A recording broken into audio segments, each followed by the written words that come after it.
একদিন কি হলো, কংসকে তো আমরা সবাই চিনি। কংস কি করলো, এখানে এক মাতাজি আমাকে প্রশ্ন করেছে যে রাধারাম নামের শক্তি বেশি নাকি কৃষ্ণ নামের শক্তি বেশি। তো সেই সন্দেহটা একটু দূর করার চেষ্টা করি। তো নারদকে পেয়ে কংস মহারাজ একদিন বললেন যে দেখো নারদ, ওই নন্দের বেটাকে হত্যা করার জন্য কত কিছুই না পাঠালো, কত দৈত্য, কত দানব, কত ভূত প্রেতাত্মা, হ্যাঁ, সকল কিছুই পাঠালো। বকাসুর, অঘাসুর, হ্যাঁ, দৈত্যাসুর, কালিয়না, কত কিছু পাঠালাম, কিন্তু কোনো কিছুতেই সেই নন্দের বেটাকে হত্যা করতে পারে। কেন? তোমার কাছে কি কোনো উপায় আছে নারদ? তখন নারদ কি বললো জানেন? তখন নারদ বলল যে উপায় একটা আছে। তুমি শুধু ভগবানকে মারতে যাচ্ছ কেন বলো তো? তুমি ভগবানকে কেন শুধু মারতে যাচ্ছ? তুমি শ্রীমতী রাধারানীকে মারো, তাহলে তো ভগবান এমনিই মরে যাবে। তুমি শ্রীমতী রাধারানীকে মারো, ভগবান তো এমনিই মরে যাবে। তখন কি ভগবানকে মারার জন্য আবার এটা ওটা পাঠাতে হবে? হবে না। তখন কংস বুঝলো, তাই তো, এই চিন্তাটা তো আমার মাথায় আগে আসলো। তখন কংস কি করলো, যে ঠিক আছে, এবার আমি আর কাউকে পাঠাবো না, শ্রীমতী রাধারানী অমন সুন্দরী, আমিই যাই। তো কংস বললেন যে আমিই যাই, এবার আর কোনো অসুখ টসুখ নয় বাবা, এবার আমি যাই। তখন কংস কি করলো, গেল সেই বর্ষণায়। কংস গেল বর্ষণায়। সবার আগে কে দেখলো? ললিতা সখী। কংস গেল বর্ষণায়, সবার আগে ললিতা সখী। তো তখন ললিতা বলল, ওই যে দেখ সখী, তোর নাগর এসেছে। হ্যাঁ, এরকম সখীরা একসাথে থাকলে ওরা আনন্দ উল্লাস করে না? তো ললিতা সখী ওকে উপহাস করে বলছে, শ্রীমতী রাধারানীকে উপহাস করে বলছে, ওই দেখ তোর নাগর এসেছে, তোকে নিতে এসেছে। তো তখন শ্রীমতী রাধারানী বললেন যে ললিতা, ওকে বল রাধাকুণ্ডে গিয়ে স্নান করে আসতে। তখন শ্রীমতী রাধিকা কি বললেন, নারদকে বললেন, ললিতাকে বললেন যে ললিতা, কংসকে বল ওই রাধাকুণ্ডের জলে যেন স্নান করে তারপর আমার গৃহে আসে। তখন কংস তো মহা খুশি। কংস কি করলো, সেই রাধাকুণ্ডের জলে গেল স্নান করা। সে রাধাকুণ্ডের জলে স্নান করে, সেই রাধাকুণ্ডটা যে রাধারানীর কুণ্ড, সেখানে রাধারানী তো প্রেমের সাগর, প্রেমের তটিনী, এটা তো আমি আগেই বলেছি। এত করুণা রাধারানীর, যে সেই রাধাকুণ্ডের জলে স্নান করা মাত্রই সেই কংসের মনের যত কাম ছিল হয়ে গেল। আর তখন কংস হয়ে গেল কি, কংসী। কংস হয়ে গেল কংসী, অর্থাৎ পুরুষ ছিল মহিলা হয়ে গেল। হ্যাঁ, তো আপনারা বলবেন ভণ্ডামি করো। কংস আবার কংসী হয়? আচ্ছা, শুয়োপোকা কি প্রজাপতি হয় না? হয়। তাহলে কংস কেন কংসী হবে না? শুয়োপোকা প্রজাপতি হয় না? হয়তো। তাহলে কংসও কি হয়ে গেল? কংসী হয়ে গেল। তো কংস যখন কংসী হয়ে গেল, কংসী মানে কি, সে রমণী হয়ে গেল, একটা সখী হয়ে গেল রাধারানী বা ললিতা, রাধারানী সবার সখী হল সেই কংসী। তো তখন কংসী বলল, তো তার মধ্যে তো তখন সখী ভাবের উদয় কংসী।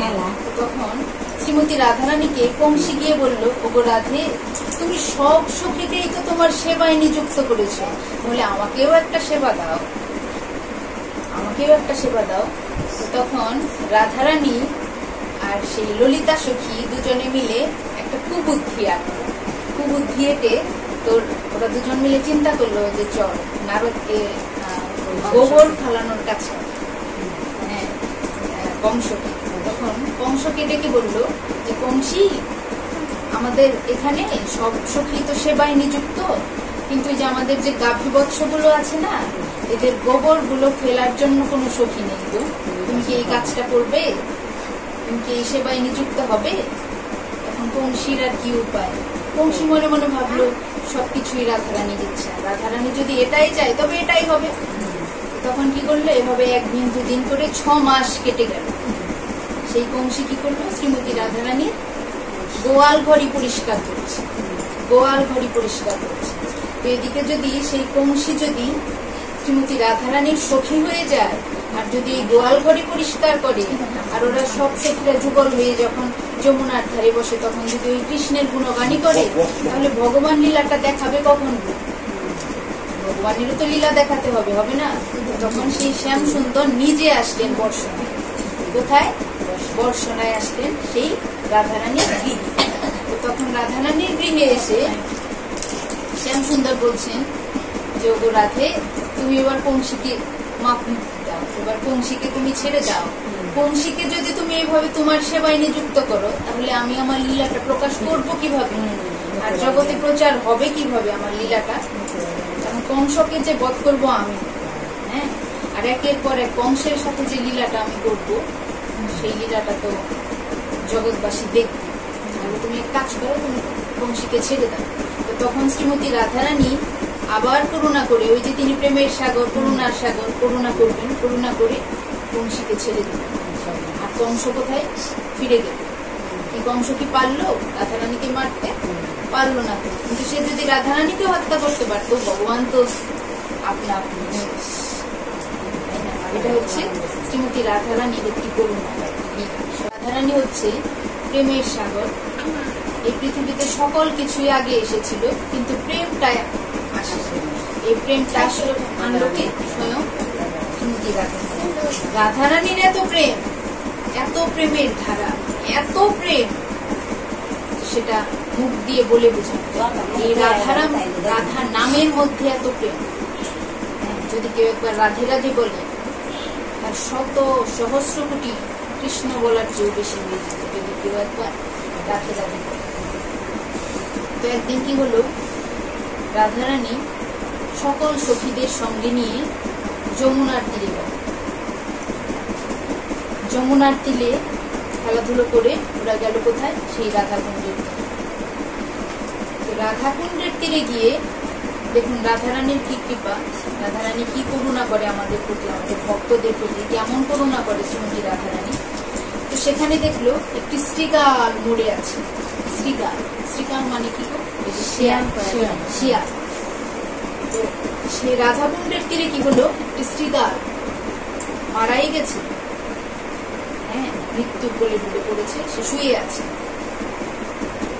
তো রাধারানী কেমন কৃপার সাগর, রাধারানী ইচ্ছে করে তার পাটা ওই শ্রীগালের উপর ইচ্ছে করে দিল। তো যেই রাধারানীর চরণ ধুলি পড়েছে সেই শ্রীগালের উপর, শ্রীগাল তো জীবিত হয়ে গেল। আর শ্রীগাল কি হলো? রাধারানীর সংস্পর্শে, যে বলে না সঙ্গ দোষে নাকি সঙ্গ দোষে লোহা ভাসে, তাই না? দেখবেন একটা পচা আম 10টা আমের সাথে রেখে দিবেন, এটার সংস্পর্শে না বাকি যেগুলো আছে সব পচে যাবে। তাহলে রাধারানীর সংস্পর্শে ওই শ্রীগাল কি হয়ে গেল? সখী। সখী হবে না? ওই যে আবার বলবেন ভণ্ডামি কথা, ভণ্ডামি হচ্ছে ওই যে শুয়োপোকা প্রজাপতি হয় না? তো রাধা কংস কুংসী হয়। তাহলে রাধারানীর সংস্পর্শে সেই শ্রীগাল কি হয়ে গেল? সখী হয়ে গেল। জীবিত তো হলোই, জীবিত হয়ে সখী হল, সখী। তো সেই সখী তখন শ্রীমতী রাধারানীকে বলছে যে রাধে, তুমি যে করুণার ভান্ডার, তুমি প্রেমের সাথে তুমি কেমন করুণা করলে আমার প্রতি, তুমি আমার প্রতি কেমন করুণা দেখালে যে স্বয়ং আমি প্রাণও ফিরে পেলাম, আবার আমি সখীও হয়ে গেছি। আমি যে তোমাদের সাথে বনক্রীড়া খেলতে পারবো, আমি যে তোমাদের সাথে সেই মদন মোহনের রূপ দর্শন করতে পারবো। এমনকি সেই মদন মোহন যখন বাঁশি বাজাবে না, তোমরা যেমন পাগল হও আমিও সেরকম পাগল হব। তো এই এমন সুমিষ্ট কথা শুনে না রাধারানীর মনটা গলে গেল।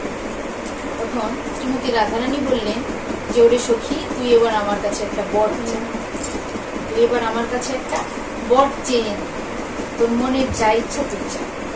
তখন সেই সখী, ওই যে শ্রীগাল রূপী সেই সখী বলল, সেখানে আবার পাশে একটা শ্মশান ঘাট ছিল। সেই শ্মশান ঘাটের পাশেই শ্রীগালটা শুয়েছিল, যে সবাই শ্রীগালটাকে শ্মশানে উঠাবে। সেই শ্মশানটার নাম ছিল শিবাকর শ্মশান। হ্যাঁ, যারা যারা রাধাকুণ্ডে গেছেন তারা দেখতে পারেন, রাধাকুণ্ডের পাশে একটা শ্মশান আছে, সেখানে নিয়মিত লাশ পোড়ানো হয়, সপ্তাহ করানো হয়, আর সেটার নাম হচ্ছে শিবাকর। তো তখন সেই শ্রীকাল রূপী সখী শ্রীমতী রাধারানীর কাছে বর চাইলেন যে ওগো রাধে, এই যে শ্মশান ঘাটটা আছে না, এই যে শিবাকর শ্মশান ঘাটটা, এই শ্মশান ঘাটেই যেন আমার মৃত্যু হয়, আর মৃত্যুর পর যেন আমি তোমার ধাম সেই বৈকুণ্ঠে যেতে পারি। আর সেই সাথে আমার বর হচ্ছে, আমি এটাই তোমার কাছে চাই যে এরপর থেকে যত জ্ঞানী গুণী যত মৃত ব্যক্তি এই শিবাকর শ্মশান ঘাটে সপ্তাহ হবে, তারা সবাই যেন নিতাই গৌর হরি বলে বৈকুণ্ঠে যাবে। তখন কি হলো, এরপর থেকে ওই বৃন্দাবনের বা রাধাকুণ্ডের বা শ্যামকুণ্ডের বা বৃন্দাবনের আশেপাশে যত ঋষি, যত সাধু মহন্ত, 64 মহন্ত যারাই আছেন, তারা যদি ওই দেহত্যাগ করেন না, তাহলে তাদেরকে ওই শিবাকর শ্মশানে দাহ করা হয়। আমরা তো এমন পূর্বজন্মের স্বীকৃতি নিয়েও জন্মায়নি, হ্যাঁ, যে যদি ওই শিবাকর শ্মশানে যে যাব সপ্তাহ হবে, এমন ভাগ্য হয়। তবে এটাই চাই ভগবানের কাছে যে ভগবান যেন একবার হলেও সেই ব্রজধাম যেন আমরা দেখতে পারি, যেখানে শ্রীমতী রাধারানী ক্রীড়া করেছিলেন ভগবানের সঙ্গে, সেই ব্রজধাম যেন আমরা আমাদের 2 চোখ দিয়ে দেখে, 2 চোখের যে জন্ম, এই জন্মটা যেন সার্থক করতে পারি, আর ওই সেই ব্রজের ধুলি যেন আমরা অঙ্গে নিতে পারি। কারণ ধুলি নয় রে গোপীপদের রেণু, তাহলে ওটা হচ্ছে ওই বৃন্দাবনের সমস্ত জায়গার যে ধুলি নয়, সেটা হচ্ছে গোপী পদের রেণু।